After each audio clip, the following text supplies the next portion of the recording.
All right, so welcome back to Gospel News. Information still there our table as it happen now. They say that Ohaneze Ndigbo don't attack the former president of the country, where they call Buhari.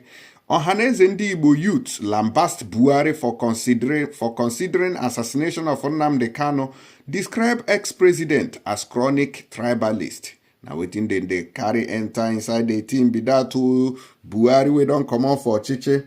When I don't hear the news when I read them the other day, where the president say, him for Kpai, Nnamdi Kanu, the leader of the indigenous people of Biafra, IPOB, saying for Kpai, but later I can look and say, no, making leave making still carry and enter inside Nigeria, may go suffer the man small. So, the tell himself, he get as he take bid. All those ones now see finish to Igbo people. Igbo people suppose don't wake up.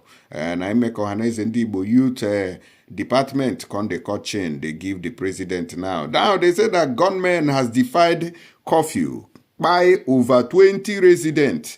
Burned several houses in Plateau state communities. I say, okay. I don't tell our people, say, our people still the mumu. The only best solution, na make people, everybody for their community, may all of them, they get this vigilante. At least, it go still solve some of these numerous problems. But if they wait on police and army alone to do it for you, then you know, say, you go buy. This government no really send anybody. Now, the truth of the matter might be that. May we go into details, no time.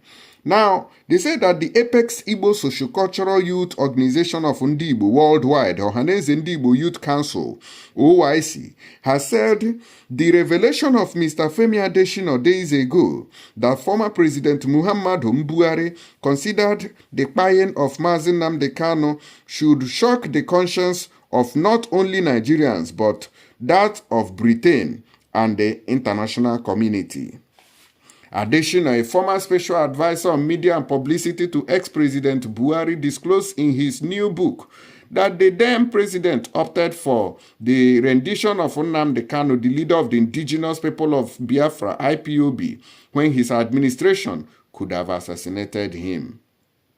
In his book titled Reflections of a Special Advisor, Media and Publicity 2015 to 2023, which was recently launched in Abuja, Adesina said Buhari chose to spare Kanu's life when his government could have killed him.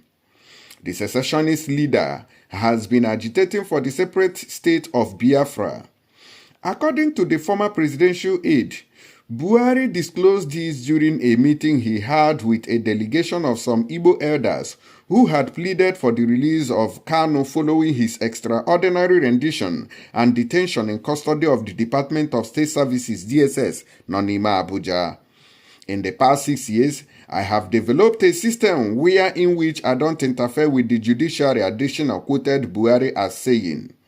That was why in the case of Kanu, I said the best was to subject him to the system. Let him make his case in court instead of giving a terrible impression of the country from outside. I feel it is a favor to give Kanu that opportunity. Government could have mobilized to eliminate him where he was, but we did not do that. Following his rendition from Kenya in June 2021, Kanu has faced trial for terrorism-related charges. Speaking with journalists at Nikon Luxury Hotel in Abuja on Wednesday, January 24, 2024, the OYC National President General Comrade Igboayaka said, for Nigerians with awareness of Buhari's lackadaisical approach to the insecurity that ravaged the North during his time, the idea that he considered assassinating a self-determination agitator like Nnamdi Kanu says a lot about the disdain and tribalistic mindset he had for Ndigbo and for freedom to hold political opinion. Igboayaka stressed that for Britain, this very revelation of attempted assassination of Nnamdi Kanu by former President Muhammadu Buhari is all that is needed to act quickly to protect the life and liberty of her citizens. Nnamdi Kanu and the indigenous people of Biafra group. It is baffling that in 1984, Britain severely punished Nigeria for attempting to rendition late Alhaji Umaru Diko, but from all indications and empirical evidence, it has not demonstrated sufficient interest in protecting Mazi Nnamdi Kanu, a bona fide British citizen. This is worrisome and suspicious to the Igbo race over British political and diplomatical romance with the undemocratic tyrannical government of Nigeria. Therefore, we call the British Prime Minister Rishi Sunak to do the right thing before further ado. OIC also called on all men and women of good conscience and the international community to use this troubling revelation of attempted assassination of Kanu by former President Buhari as a reference point to demanding the unconditional release of the IPOB leader. Now, so you take talk, full the matter. Make una now down here the matter as you take B. So make una let us know what you know the reason follow amo. This one, it shock me. Say, oh girl. Now, wow. Buhari. No wonder Tinubu been the call him. We think say na joke. I don't see him now. Before we go to Plateau State, may we quick see wetin Governor Alex Oti they do for Abia State. They say this man, they sleep for night to say na so they control, may they repair all the roads with the Abia State. But we still use the opportunity to tell and say, making they put pedestrian lane where leg go use the waka, e dey important. Na him be the bedrock of the road. Na him be say you don't do road, you don't complete. So Governor Alex Oti, abeg, they put road for us. Good day, my people. This is Kebu TV. I saw on Twitter and so many social media handles. So many people we are dragging our governor, Dr. Alex Oti, OFR to be their governor. Nnamdi Kanu, now you also say governor. Imo say that say Oti, Kaduna, everybody now does it Oti. Today, Tuesday, the 23rd of January 2024. This is just the beginning. Now,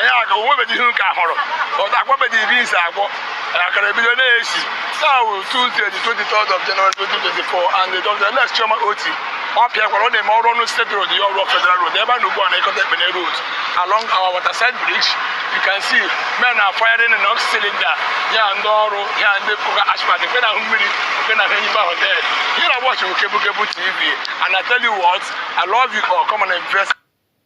All right, I don't see waiting they happen inside Aba. The governor know they sleep for night too. They make sure say everywhere surugede, every road don't clean. God go bless them for us. Gunmen in the early hours of Wednesday defied the 24-hour curfew imposed by the Plateau state government to attack Kwahasleslek and the surrounding communities, buying no fewer than 25 persons and burning some properties too. According to a resident, Hosea Ibrahim, the skirmish in Sabongeri and Magnung on Tuesday was a decoy to pave the way for the attack on the community, which is not far from the National Youth Service Corps NYSC Permanent Orientation Camp at Jakatai, Mangu local government area, Vanguard report. Speaking with Vanguard, he said, what happened at Sabongeri and Mangu on Tuesday was just a distraction so that people's attention will be shifted away from the villages. For the second time, my village, Kwahasleslek, behind the NYSC camp, was attacked at about 12:30 a.m., leaving over 25 people, mostly women and children, killed as houses were burned and some persons left with gunshots. At about midnight, there were sporadic gunshots and the women ran to one compound for safety. Unfortunately, the terrorists went there and killed them, while the men were keeping vigil outside the community. The victims were killed at a community leader's house where they ran for refuge. Mariana, Kinat, and other communities in Mangu, Halele district, and those on the borders of Mangu and Bakinladi local government areas are deserted now. Although the information was yet to be ascertained from official sources, a security personnel who preferred anonymity said, Mangu town is calm, but we were called in the early hours of today at about a development around the communities close to the NYSC camp. Our people are there, but the deed has been done. The victims are mostly women and children. They ran to hide there because they thought the place was far and the attackers wouldn't go there. but the attackers were conveyed in a vehicle and dropped there before they attacked. And so we take see this one, oh, this country where they call Nigeria, and every day, every corner, now they happen. After this one now, go still bring on the one we happened inside Enugu State. So the thing they get as a be. Fulani herdsmen, Fulani terrorists, every part of this country. That is why we diverse for the southeastern part of the country.